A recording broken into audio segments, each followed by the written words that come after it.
Hello दोस्तों, स्वागत है आपका एक और नई वीडियो में। तो कई बच्चों के कमेंट्स आ रहे थे कि सर हमारे एग्जाम्स आने वाले हैं, तब हम क्या करें, या कोई क्वेश्चन ना आता हो तब हम क्या करें, और लिखने का तरीका हमें बता दीजिए। तो वीडियो बहुत इंटरेस्टिंग होने वाली है, तो बने रहिए वीडियो के साथ। अगर आप इस चैनल पर नए हैं तो चैनल को सब्सक्राइब जरूर कर लें और वीडियो को लाइक कर दें। तो बढ़ते हैं। तो सबसे पहले हम आपको ये बताएंगे, अगर आपका कोई क्वेश्चन ना आता हो तब आप क्या करें। तो सबसे पहले अगर आपका कोई क्वेश्चन नहीं आ रहा तब आप उसे खाली छोड़ दें। तो खाली छोड़ेंगे तो आपको मिलेगा 0। दूसरा, बना के लिख दें। बना के लिखने में आपको नंबर तो देगा लेकिन उतने अच्छे नहीं देगा। मतलब अगर आपका 10 नंबर का क्वेश्चन है तो उसमें से आपको 4 या 5 नंबर मिल जाएंगे।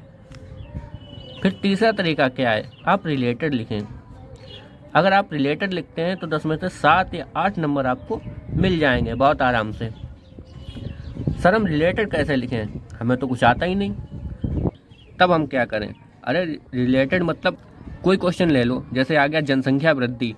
आप ये तो जानते हो कि अगर जनसंख्या बढ़ेगी, मोटा मोटा हिसाब लगा लो, अगर जनसंख्या बढ़ेगी तो खेती कम हो जाएगी, साधन कम हो जाएंगे। ये तो लिख सकते हो, थोड़ा बना बना के लिख दो, हो जाएगा। मान लीजिए अगर आ गया फिजिक्स की बात कर लें, विद्युत आ गया। विद्युत तो जानते ही होंगे, लाइट। अरे गांव वाली भाषा में कह लो तो बत्ती। बत्ती तो जानते होंगे, उसमें से आप बता दो, तो आप उससे रिलेटेड लिख सकते हैं। या मान लीजिए बायोलॉजी से आ गया जनन। जनन तो समझते ही हो, अपनी भाषा में लिख दो जनन कैसे किया जाता है, मतलब क्या होता है। आगे हिंदी का कोई क्वेश्चन आ गया, किसी का जीवन परिचय पूछ लिया, नहीं याद है तो थोड़ा बहुत उसके बारे में बना के लिख ही सकते हो। जैसे महादेवी वर्मा का आ गया, उनका जन्म कब हुआ था, नहीं याद, कोई बात नहीं, ये पता है वो कहाँ रहती थी, वही लिख दो। अगर आपको क्वेश्चन नहीं आता है तो आपको खाली नहीं छोड़ना। अगर खाली छोड़ेंगे तो 0 नंबर मिलेंगे। अगर आप रिलेटेड नहीं लिख सकते तो बना के लिख दीजिए, क्योंकि 10 में से 4 नंबर बहुत होते हैं। तो आप ये तरीका अपनाएं। अब लिखने का तरीका बता दीजिए सर। लिखने का तरीका क्या होता है भाई, अगर किसी का अच्छा लिखा होगा, अगर साफ लिखा होगा तो उसे वैसे भी पूरे नंबर मिलेंगे। अरे ऐसे समझ लो, कोई आदमी अगर स्मार्ट है तो वो क्रीम पाउडर लगाएगा तब भी स्मार्ट ही लगेगा, और नहीं लगाएगा तब भी स्मार्ट ही लगेगा। तो जो अच्छा लिखा होगा वो वैसे भी पूरे नंबर दिलाएंगे। हाँ, कुछ ट्रिक्स हैं जिससे आप और अच्छा लिख सकते हो, लेकिन उसमें सजाने का कोई मतलब नहीं। हाईलाइटर लगा देते हैं जाके, स्केच से पता नहीं कितनी पेंटिंग बना देंगे, वो आपको नहीं करना है। बस आपको सिंपली आंसर लिखना है, और आंसर नहीं आता तो रिलेटेड आंसर लिखना है, लेकिन सजाना ज़्यादा नहीं है। समझ गए। अब आपका सवाल ये वाला लेते हैं कि कल एग्जाम में हमने कुछ नहीं पढ़ा तो हम क्या करें। तो सबसे पहले आपसे मेरा सवाल है, आपने क्यों नहीं पढ़ा। 1 साल हो गया है बच्चों, आपने अभी तक कुछ भी नहीं पढ़ा। चलो हम तो सॉल्यूशन बताने के लिए आए हैं, पर आप अपने आप से ये सवाल करें कि 1 साल हो गया, हमने अभी तक कुछ भी नहीं पढ़ा, तो इसका क्या सॉल्यूशन निकलेगा।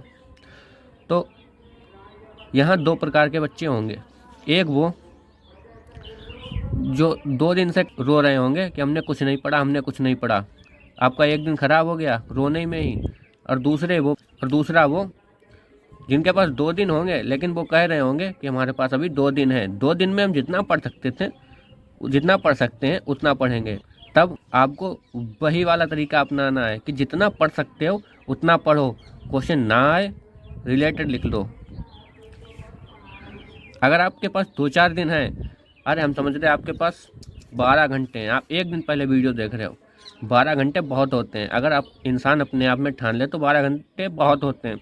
और आप क्लास 12th या 10th में हो, कोई बड़ी बात नहीं है इसमें अच्छे नंबर लाना या पास होना। समझ गए। तो अगर आपके पास 12 घंटे हैं तो आप कोई भी मॉडल पेपर ले लीजिए। आपको नोट्स नहीं बनाने हैं, ये बात ध्यान रखिएगा कि आप लिखें कम से कम, मतलब नोट्स कम से कम बनाएं। आप मॉडल से पढ़ें या आपके किसी के नोट्स रखे हों उससे पढ़ें, और चाहें तो आप यूट्यूब पे आके पढ़ें। यूट्यूब पे बहुत सारे टीचर्स मिल जाएंगे जो आपको अच्छा कंटेंट देते हैं, तो आप यूट्यूब भी आपकी एक बेस्ट चॉइस हो सकती है। मान लीजिए आप 70 का पेपर आता है, अगर आपने 12 घंटे पढ़ा है तो 20 का तो फंस ही जाएगा, क्योंकि आप यूट्यूब से देखेंगे उसमें इम्पोर्टेंट क्या है। क्योंकि यूपी बोर्ड या एमपी बोर्ड हो, बिहार बोर्ड हो, कोई भी बोर्ड हो, इसमें चीज़ें घूम घूम कर आती हैं। मतलब बार बार पूछी जाती हैं वही चीज़ें, तब आप इम्पोर्टेंट चीज़ें पहले पढ़ेंगे। ठीक है, तो मान लीजिए 70 में से 20 नंबर का आपका फंस गया, पास होने के लिए चाहिए आपको 23 नंबर, तो 3 नंबर का तो आप 50 में से 3 नंबर का तो बना के 50 में से 3 नंबर तो आप कैसे भी ले आओगे, चाहे बना के लिखो चाहे रिलेटेड लिखो, लेकिन लिखो ज़रूर। हाँ, लेकिन इसमें ये बात याद रखना कि आप जिस चीज़ का पेपर देने जा रहे हो उसमें वही लिखो। मतलब हिंदी का पेपर है तो हिंदी लिखो, इंग्लिश का है इंग्लिश लिखो, साइंस का है तो साइंस लिखो, फिजिक्स का है फिजिक्स लिखो, बायोलॉजी का है बायोलॉजी लिखो। कई बच्चे होते हैं कह देते हैं अरे हम कुछ भी लिखाएंगे पास हो जाएंगे, जैसे IPL देखा रात में और सुबह वही छाप देंगे, कुछ नहीं होगा, 0 नंबर बिल्कुल टीचर काट देगा और उसका दिमाग खराब हो जाएगा। अलग आपके जो अच्छे नंबर होंगे जो आपने लिखा होगा उसके भी काट लेगा। तो लिखो, रिलेटेड लिखो या बना के लिखो, लेकिन लिखो उसी टॉपिक से, उसी सब्जेक्ट से। समझ गए? आशा करते हैं कि आपके सारे डाउट क्लियर हो गए होंगे। अगर कोई भी डाउट बचा है तो अभी कमेंट करिए, हम वीडियो तुरंत ही बना देंगे।